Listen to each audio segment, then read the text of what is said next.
Hey everyone, welcome to the Hire My VA Team and Business Building Podcast, where we help you to reclaim your freedom through hiring and thriving with virtual assistants without breaking the bank and without breaking your bank.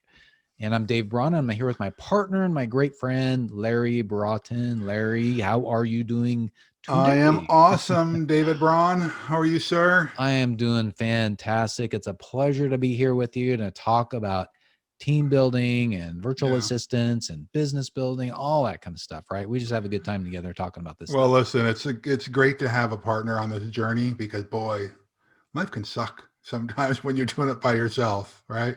But if Oh, you got yeah. somebody you can lean on and vent with once in a while, it sure does make it a whole lot more enjoyable. Yeah. You talk a lot Sharing the about, load, right? yeah, you're right. And you talk a lot about not being the lone wolf, and Yeah, having right. people along on the journey with you is so important. That's right. Okay, well, let's talk today about what we advocate a lot. And one of the things we advocate is that in order to reach your fullest potential, you've got to build a team, right? But some people Right. have asked us, what would you say are the top 3 myths about building a team? And it turns out, in something that Larry, you're teaching, and there with you, a group of entrepreneurs about how to get to having their business get up to like a 7-figure level, right? And so just this last week, you did an awesome training, and we talked about those top 3 myths about building a team that some people really think that are facts, and in reality, they're myths, right? Well, they're myths or they're excuses. There you go. Yeah.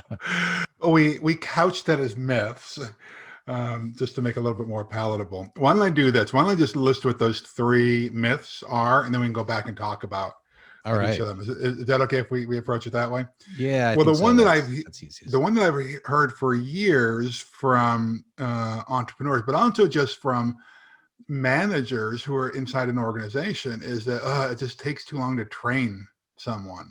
Yeah. Right? You heard that before, right? Uh-huh. Myth number 2 that I hear all the times is, and this is particularly true from micromanagers, is it's quicker and it's easier if I just do things myself, right?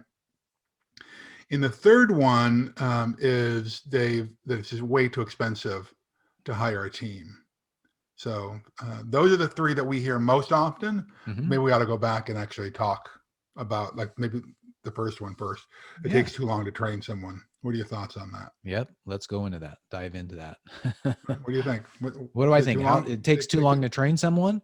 Yeah. Number one, it can take a while, but that might be you have the wrong person, Mhm. right? Yeah. And it does take a little bit of time up front, but the whole idea is that what we want to do is, when you have a team, you're in a position where you can start multiplying your time. So the Right. idea is that you spend 5 minutes doing something, or 10 minutes, even an hour doing something, and it may not give you an advantage right then, but the idea is that you can leverage that over and over and over. So you spend that Mhm. 5 minutes now, but it's going to save you hours in the long run, right? Right. Yeah. And so when they say, some people think, well, it takes too long to train someone. Like I said, you may have the wrong person, but if you invest, this is more of an investment, right, Larry? For You sure. invest a Absolutely. little bit of time, it's going to save you time in the long run.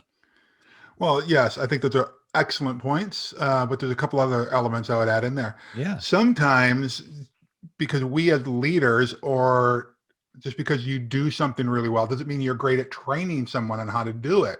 that's true. Right. So sometimes we need to ask, okay, what's my training system look like? And the truth is, the more this is one of the benefits of having some turnover is that you learn to train someone. Right.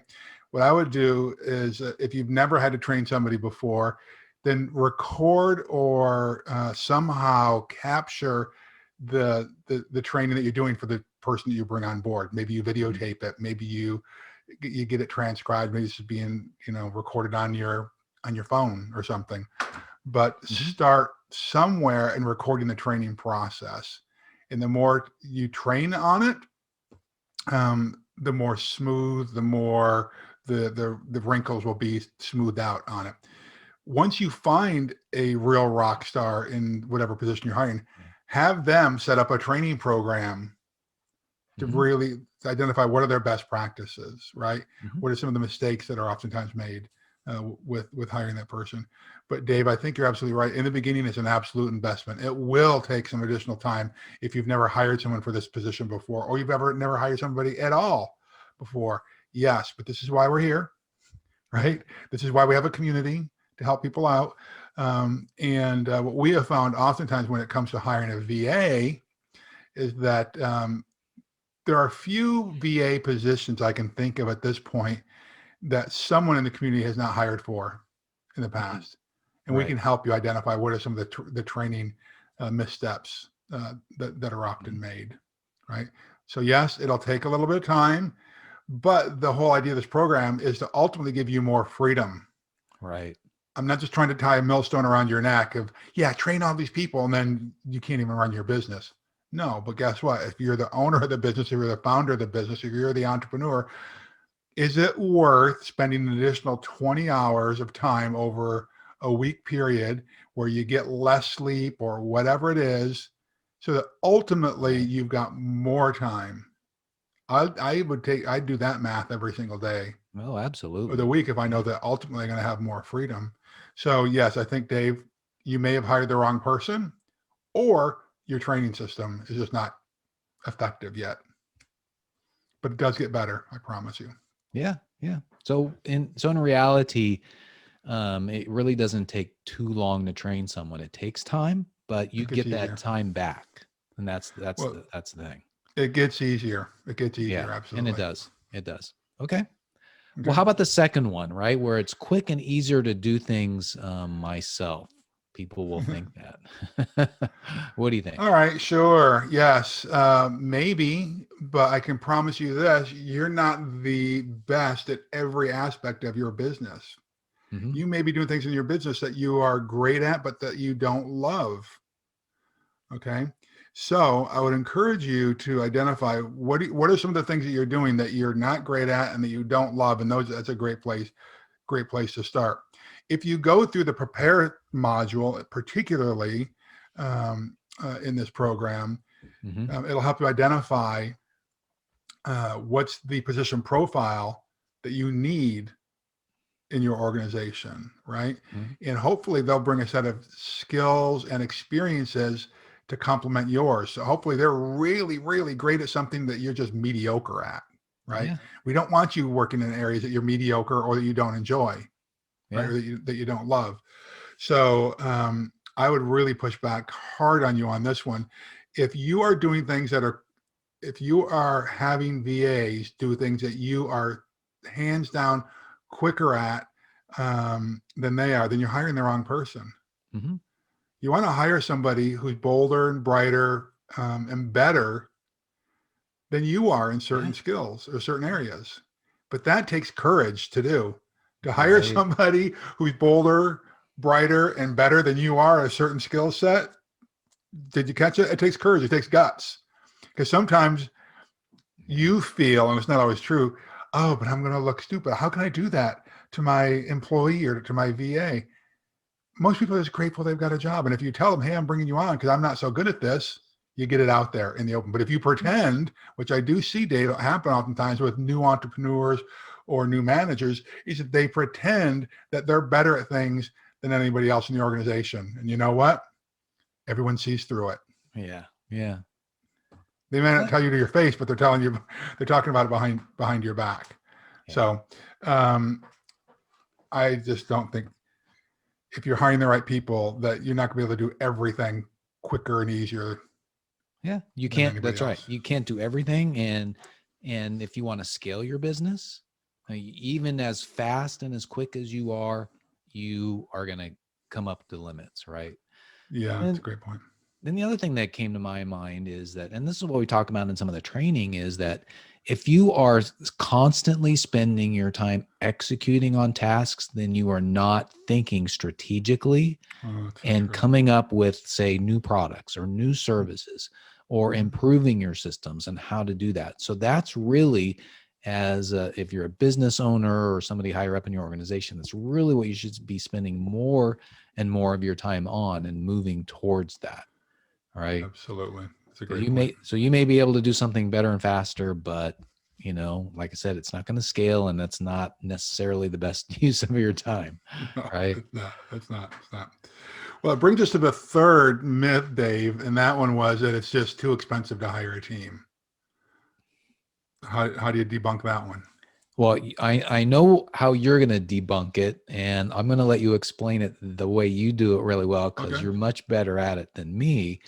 But one of the things that we advocate is going offshore, and typically to the Mhm. Philippines, to get some great talent at what's typically a fifth or the 10th of the cost. That's right. So it really isn't that expensive at all. If you think about a position that somebody might earn a certain amount of money here, divide that by 5 or 10, and you can really get some great help and get a lot of stuff done by going offshore. Now, Right. the other thing is, Larry, I wanted you to talk about your example about how there's an efficiency Sure. calculation when you're doing something that you aren't as good at in your time. Yeah. Before I do that, though, I just want to share this. Now, when you're hiring someone offshore, there are some people who are saying, "What? I'm not going to pay somebody $5 an hour or $7 an hour to do a task. That's like below poverty." Well, actually, no. In places like the Philippines, PhD level people are making $7 to $10 an Yeah. hour. Mhm. Okay, like experts in the field. You got to remember the cost of living is much lower Yeah. there than Mhm. here. Housing is cheaper. Mhm. Okay, there's a lot of so you got to take that into account. So we are not advocates of paying people the lowest amount possible. Oh, We're absolutely. not. Yeah. We want to push you towards the top of their pay scale if possible, because you're going to attract higher quality people and they're going to stick around a whole lot longer. Mhm. Okay. So it may seem low by our standards, but it's high by their standards. Yeah. Okay. So that's number one. So number two, yeah, I think sometimes, Dave, the math is being calculated incorrectly on Mhm. that it's too expensive to hire a new team person or a new team member. Thank you. Um, Yeah. because here's the math that we oftentimes do, and most people get this one. Okay, since most entrepreneurs are not great at accounting, right? This is Mhm. one that they look at. Larry, I can't afford to hire an accountant. It Mhm. takes me, you know, we'll keep the math really simple. It takes me 10 hours a week to do my accounting, or 10 hours a month to do my accounting. Let's say it's 10 hours a month to do my accounting. And what's it going to cost you to hire a good accountant? Let's say a bookkeeper. Let's just say a bookkeeper, $50 an hour. Accountant might be $100 an hour. But let's say, hey, I'm spending 10 hours a month to hire a bookkeeper. All right, so what's the math on that for you? Because it's taking you 10 hours, Mhm. right? It's $500, right? Mhm. You say, well, I can't afford $500 a month just to do my bookkeeping. Well, here's the thing. You're not a bookkeeper. You're not an accountant. And so what takes you 10 hours might take someone who's trained 1 hour or 2 hours. Okay. So the math is not 10 times 50 it costs you. It might be 1 times 50. So it might be $50 an hour. Right. Mhm. I mean, it might only take them 1 hour, but it's not $50 that you're hiring somebody here. It might take an hour of someone in the Philippines, an hour, and you're paying them $7 an hour. It's $70. It's a big difference. The Yeah. math is different. Okay. So if you're doing the prepare section and you're hiring people properly, you're hiring people that are better at these tasks than you are. Right. So let me summarize. So basically what you're Thank you, saying because I is was all over the place. no, it was good. It was good. So I'll summarize it is that we're projecting the number of hours on a task based upon our expertise Or lack thereof. or lack thereof, right? And so Larry's example is accounting. We're thinking that it's going to take somebody 10 hours, but in reality, it'll take 1 or 2 hours. And even if, they're paid $50 an hour, it's not nearly as much as it would be if we were paying ourselves to do That's right. that. The That's the right. other the other cost, I think, along the lines there is if you are spending 10 hours a month doing something that's outside of your level of outside of you enjoying it or your expertise, think about opportunity cost. Yeah, that's right. I mean, how much is that costing you, right? That could be costing you a heck of a lot more. Yeah. So the opportunity cost could be where am I spending my time? Like if I'm spending 10 hours doing something I'm not good at, or I'm not great at, that I'm not loving, I hand that off to somebody else. And now I've got 10 hours more in my life that I could do something I'm great at and I love, that hopefully it's revenue generating. Yeah. Not only do you, right? The freedom there is awesome. So most entrepreneurs, part of their month ought to be at generating revenue for the business. That new energy that you put into generating revenue is just exponentially paid for. I'm stepping all over myself today. No, it makes sense. You're paying, your increased revenue is easily covering the cost of that new team member. Yeah, let's just take a good example here. So what if you got 10 hours back a month? Yes. You could spend that 10 hours calling current clients and just checking in with them and seeing what's going on in their business, how they're doing, if you can help them in any way. Right. I would almost guarantee that you're going to get some little bit of extra business out of that will pay for that accountant. Yeah, that's right. Yeah, just spending your time doing more strategic things that you should be doing anyway. Yeah. You don't have time for. All right. Now, granted, particularly with new team members, you're not going to automatically gain 10 new hours. Let's be realistic, right? And going forward, let's say that now it's only going to take you an hour to supervise that rather than 10 hours. So the net gain might be, 90% recapture of your time. So I don't want to pretend that there's not going to be some supervision, because particularly in the accounting area, you don't want to take your finger off the pulse of your marketing or any of your accounting functions. You want to keep your finger on the pulse of those two more than anything else in the organization. Yeah, I think the key words. That's my belief. No, you're absolutely right. I think the key words here for some of this is you're delegating, not abdicating. Right? There you go. Very good. Yeah. Very good. Yes. Okay. Anything else, sir, on this one? No. Those are the three myths. There are more. Lots of excuses that we come up with. But I promise you this. If you invest in your team, you will get closer to your fullest potential, recapture more freedom, and honestly, the journey will be more rewarding because you're doing this with other people, right?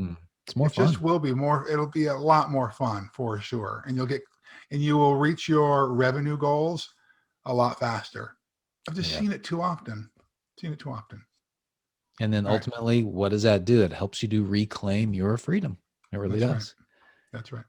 Well, that's what our program is all about, right? Shocking. I've heard that somewhere before. Yeah. Well, anyway, thanks, Larry. And thanks all of you folks for joining us today. We want you to do three things, though, as we close this out. Number one, subscribe to the podcast if you haven't already done so. Number two, give us a rating, preferably 5-star, of course. And then number three is go to HireMyVA.com for more information on our course and community and other programs and products that we have. So remember, though, even without experience, you'll learn how to prepare for, hire, and thrive with virtual assistants. Larry and I have helped a lot of folks. We love doing that, and we want to help you too. So just go to HireMyVA.com for more information. Information, yes. Hey, do yourself a favor, my friends. Do the world a favor. Go do something significant today. So God bless you. God hold you. God keep you. All right, my friends, go get them. See you later. Bye, everybody.